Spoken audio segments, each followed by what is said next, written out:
ఈరోజు విద్యుత్ అమరవీరుల సంస్మరణ దినాన్ని సంగారెడ్డిలో సిపిఎం పార్టీ ఆధ్వర్యంలో సుందరయ్య భవన్లో నిర్వహించడం జరిగింది.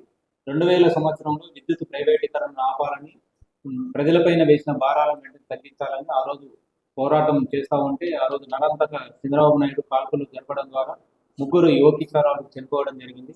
రామకృష్ణ, విష్ణువర్ధన్ రెడ్డి, బాలస్వామి. వాళ్ళను స్మరిస్తూ ఈరోజు రాష్ట్ర వ్యాప్తంగా సిపిఎం ఆధ్వర్యంలో సంస్మరణ దినాలు నిర్వహించడం జరుగుతుంది. వాళ్ళ యొక్క పోరాటం త్యాగ ఫలితంగానే తెలంగాణ రాష్ట్రంలో, ఉమ్మడి ఆంధ్ర రాష్ట్రంలో ఉచితంగా విద్యుత్ అందించడం అనేది రైతులకు జరుగుతూ ఉంది. వాళ్ళ పోరాటాలని, వాళ్ళ త్యాగాలను స్మరిస్తూ ఈరోజు సంస్మరణ దినాన్ని సంగారెడ్డిలో నిర్వహిస్తూ సిపిఎం పార్టీ ఆధ్వర్యంలో ఒక సెమినార్ను 2025 విద్యుత్ సవరణ చట్టం ప్రజలపైన భారం అనే అంశంపైన సెమినార్ను నిర్వహించడం జరిగింది. ఈ సెమినార్కు ముఖ్య అతిథిగా సిపిఎం పార్టీ రాష్ట్ర కమిటీ సభ్యులు ఆర్ సుధాభాస్కర్ గారు, విద్యుత్ రంగంలో నిపుణులు, మేధావి వారు ఈ సెమినార్కు ముఖ్య అతిథిగా వచ్చారు. వారిని మాట్లాడాల్సిందిగా కోరుతాము.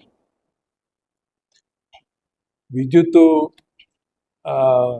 రంగంలో ఈరోజు జరుగుతున్న పరిణామాలు ఏంటంటే, రాష్ట్రంలో రైతు డిస్కామ్ అనే పేరు మీద మొదట థర్డ్ డిస్కామ్ అన్నారు, తర్వాత రైతు డిస్కామ్ అన్నారు.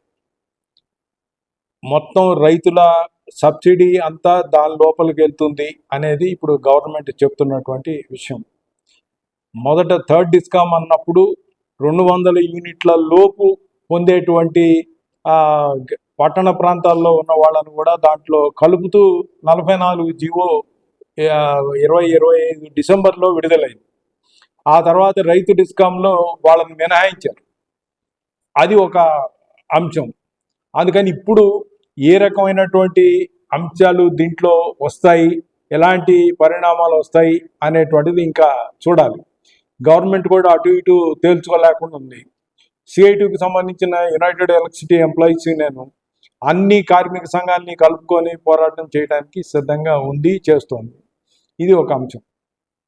రెండు, పైనున్నటువంటి మోడీ సర్కార్ గట్టిగా ప్రతి అంశం మీద ఒత్తిడి చేస్తూ దీన్ని అమలు చేయటానికి ఒక ప్రయత్నం చేస్తోంది. విద్యుత్ సంస్కరణ అమలు చేయడానికి ఒక ప్రయత్నం చేస్తోంది. కేసీఆర్ ఉన్నప్పుడు మొదట ఉదయ్ అన్నారు, ఆ తర్వాత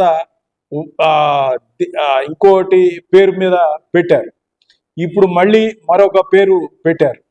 అంటే ఈ స్కీములో చేరితే మీకు అన్ని అంటే టార్గెట్ ఓరియంటెడ్ అని దాంట్లో ఒక మాట ఉంది. టార్గెట్ ఓరియంటెడ్గా దాంట్లో కనుక చేరితే ఎంతమంది ప్రజల్ని దీనిలో కలపాలి, ఎంతమందికి సబ్సిడీలు ఎత్తేయాలి అనేవన్నీ దానిలో ఉన్నాయి. రానున్న రోజుల్లో ఇవన్నీ కలిసి తీవ్రమైనటువంటి ప్రమాదం రాష్ట్ర ప్రజానీకానికి ఉంటుంది అని మేము భావిస్తున్నాం.